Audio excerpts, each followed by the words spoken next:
aux cord and crank up the volume. Figgy Figs in the driver's seat. Sit back, relax, and enjoy the ride. It's time for Figgy's Mixtape. Presented by Sheriff Injury Lawyers, the official personal injury law firm of the Houston Texans. On 95.7 The Fan. Yes, it is the Mixtape. Presented by Sheriff Injury Lawyers on In the Loop 95.7 The Fan. Hurt in the accident? Don't face the insurance companies alone. Put the Sheriff team in your corner. Visit callthesheriff.com today. Happy Tuesday to everyone out there. If you didn't hear the news earlier, you guys brought it up early in the 1 o'clock hour. Just star in general. I don't want to say country star or pop star. She's just a star in general. Icon, legend. Dolly Parton passed away at the age of 80. What's your favorite Dolly Parton moment? I mean, musically, movies. Can I be honest with iconic. You? There's a lot of those types of movies. The thing that I will always remember is that Dolly Parton when Dolly Parton paid off lunch debt for kids, or her heart for kids was so so abundantly evident. I think she had, and I imagine that she still has going a program where families of young children could sign up for it, and they would get sent books. And especially, you understand how early childhood literacy leads to really great outcomes with kids. She put her money where her mouth was. Ultimately, is the thing that I really want to point to, and she did it in a number of ways. Her philanthropy wasn't flashy, but it was effective, in addition to being like an absolute icon in all of the cool ways as well. Like, she was a hand-in-the-dirt worker as well for the things that mattered, and she cared about people. Those are the things that always impact me the most. Philanthropy, in terms of movies, I go back to Best Little Whorehouse in Texas, 9 to 5. 9 to 5 is a classic. Would probably be the two. Musically, you almost have to go like old school. Keep in mind, she started writing music for the charts. I mean, like hit music in the 1960s. And then, of course, so old school, I'll go with Jolene. Would probably be my all-time favorite of her old school. Of course. Here You Come Again is another one. And then, of course, she wrote, I Will Always Love You. That was her song. And she was that's also another thing, is that she was a music legend that was open-armed. Like, I know we see a lot of legends in music or even sports that can kind of be pretentious about the way that they hog kind of the limelight and legacy. She was very happy to see Whitney Houston outdo her on a song, and it made her excited that this song found. I've seen an interview with her about that. Yeah. And that was the type of person she was in all regards. She was just an absolute light, the absolute best of us. And how difficult is it? We see it every day. Hell, we saw it in San Francisco for a true billionaire to be as humble as she was. Like, in all her interviews, she would just giggle and like, oh, it's no big deal, and all this other stuff. And no, iconic in every way. Yeah, not self-serious either. Yeah, and I'm glad y'all brought that up, because here's one of my favorite moments from Dolly Parton. She was having a conversation with Jimmy Fallon, and she talked about a time where she was assaulted. We were in the restaurant, and so we were having our meal, and this old man came over to our table. And he sat down, and he was just talking to us, and we were all laughing. We didn't know him. And we just, we were all just kind of, and then so he left, and we finished. So I went up to pay the bill, and the man said, well, your grandpa left his bill here, too. I said, my grandpa? So that old man had come over and kind of scammed us. And so I said, well, that was not my grandpa, but I paid it, of course. So when we left, I walked down the street, and he was standing there at the light. And, we walked to the corner. And so I went over to him. I said, hey, I would have been happy, to have paid your bill. I said, but for them, you tell him you're my grandpa. And he took his walking stick, and he started just beating me across the chest. I mean, just as hard as he could. Just wham, wham, wham, wham, wham. And it hurt. Oh, my gosh. I know. But really? But then what happened? What do you mean, what happened? These two big lumps came up, and they never did go down.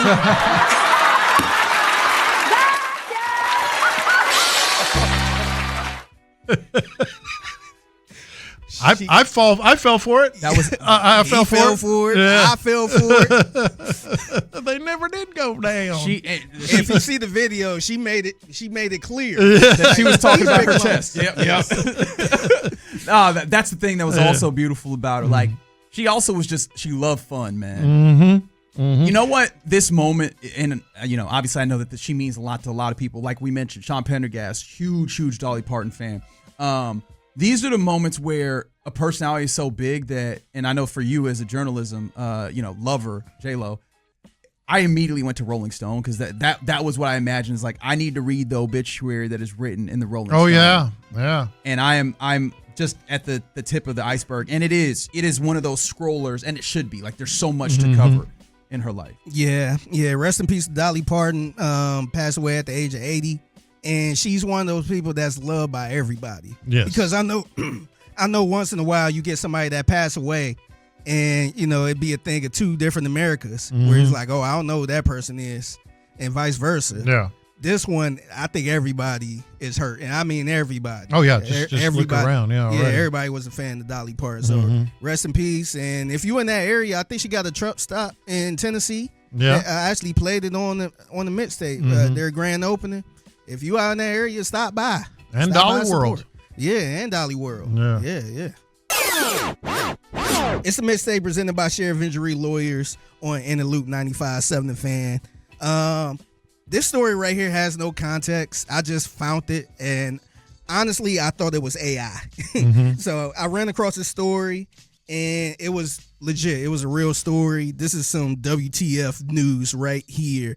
And here's the story. I'm going to just play it. He left his bodily fluids all over the Baltimore County Fire Department on purpose for his colleagues to ingest. 36-year-old Christopher Carroll told the court he's taking the state's deal, pleading guilty to 3 of 23 criminal counts in exchange for a sentence of 30 years in prison, all but 20 suspended.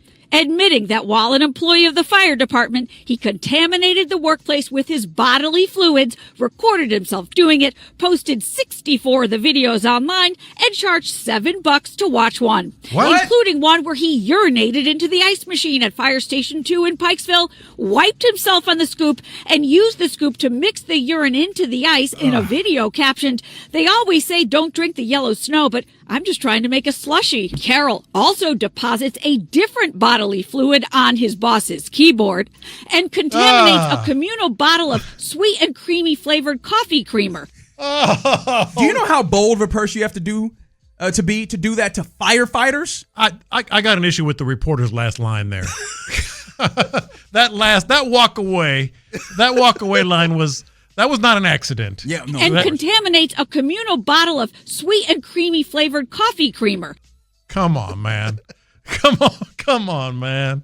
I don't know. I tried to dig into this story, like, what the hell happened? And it was actually on their official YouTube page. Yeah. It was coming out of Baltimore. I want to say this was WBAL News. I'm like, what in the world? I have no idea where this came from, but I just wanted to let y'all know since I came across it too. All that did was give us more questions. Yeah, yes, and questions that I don't want answers to. What happened? Did they find out, or when did they find out? How did they find out, and what did they do to him when they found out? Yes. These are the questions. These are the most important questions. The other thing that the reporter actually sounded pissed. I thought she actually was part of this too, because look how she sounded when she started this. He left his bodily fluids all over the Baltimore County Fire Department. He left his bodily fluid all over the big jerk. I hope they whipped his ass, man. I'm sorry. Yeah, nah, he got to sit down for a little bit. And a little bit, I mean about 15, 20, 25 years for that nonsense. It's the mixtape presented by Sheriff Injury Lawyers on In the Loop. So, have you heard of the phrase, she's not going to sleep with you?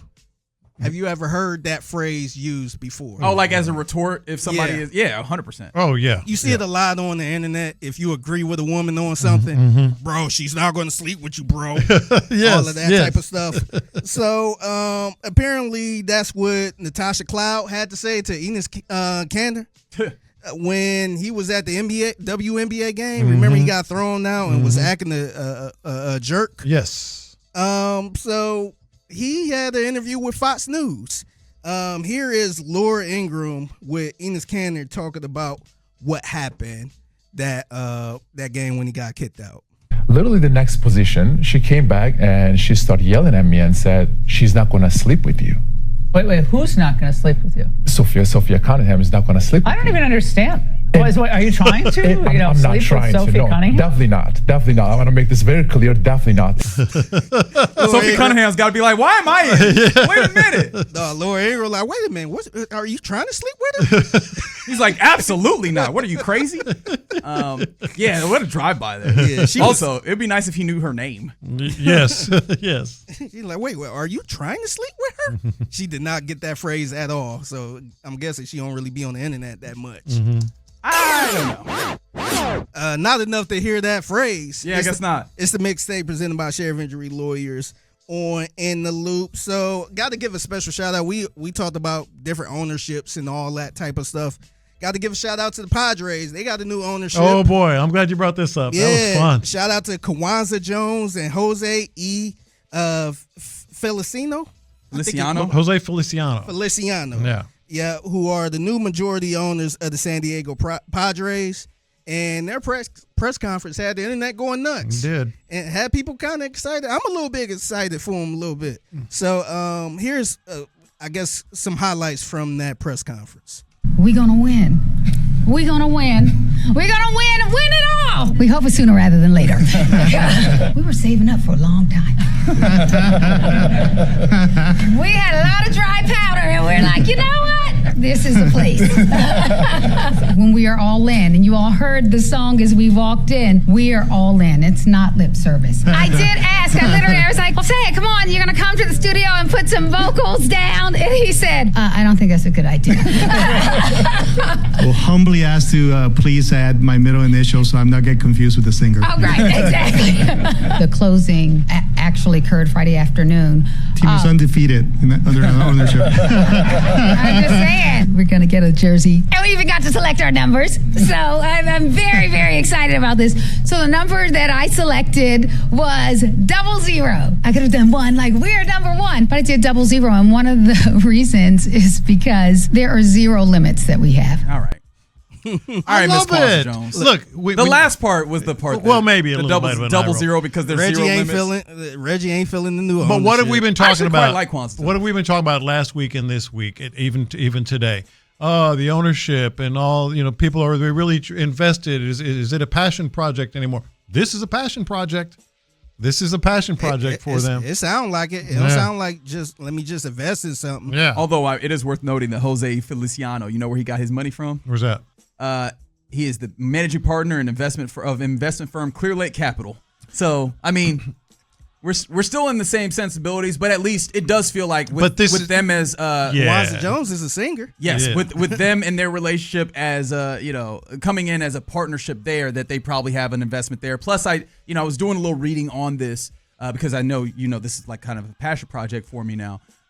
That they are trying to uphold the Seidler family, which was the previous ownership. They're trying to uphold some of their community outreach and expand them as well, which to me seems like, this is more of a community decision as opposed to just taking a franchise that admittedly is growing in value quite a bit and just using it as a capital turn. And the other thing, you talk about, it's an investment firm. I mean, he made his money. It's not like it's a consortium of people. It's not like it's one of these organizations that's specifically into investing in whatever property they want to invest. Like, yes, he made his money in that, but this seems to be where he wants to put his passion, his money. Sure hope so. Yeah. Sure hope so. I mean, we've seen some owners come in with a certain level of energy and it turn around. Yeah. I imagine Miss Kwanzaa Jones is a little bit more forthcoming with her how she means to come to this. Yeah. I was going to say, Reggie, put the cold bucket of water down, man. No, everybody getting this cold bucket of water. All right, I'll get y'all out of here on this. So around this time, I forgot how many years ago it was, but Andrew Luck retired. 7 years ago. It was 7 years ago? Yeah. I remember where I was at. I remember I was watching the game. I was at the game, yeah. Yep, and Lamar Miller tore his ACL during that game. What's up, Bill O'Brien? Playing your starters. Another shot at B.O.B. I know. Smart. Tell dependable, right? Yeah. Well, O.J. Simpson. What? Wait, where did that come from? Oh, I know where you're going. Yeah, remember he had this to say because he was playing fantasy football when Andrew Luck retired. Andrew Luck, what did I do to you? You could have retired an hour and a half ago before I picked you in my fantasy picks. I mean, what did I do, baby? I've been a fan of yours. Why would you do this to me? Come out of retirement. I'm just saying. I never forget that either. Because he sounded a little aggressive there, too. He was like that guy that drafted. What are you trying to say? Like that guy that drafted Ashton Genty. All of a sudden he gets. Hey, what did I do to you? Yeah. Well, what did you do to him? Nothing. But let's talk about some of the other things you did. Okay. I do not miss that time period at all. Like what does O.J. Simpson have to say about? No, we don't need this. We don't need to see what O.J. Simpson has to say about this. Hey, Twitter world. It's the juice. Yes. Yes. All right. Another fantastic edition of the mixtape here in the Loop 95.7 The Fan. If you want, actually 1:20 p.m. every weekday is what I should say. If you see anything that's mixtape worthy, hit our guy up on social media at the Figgy.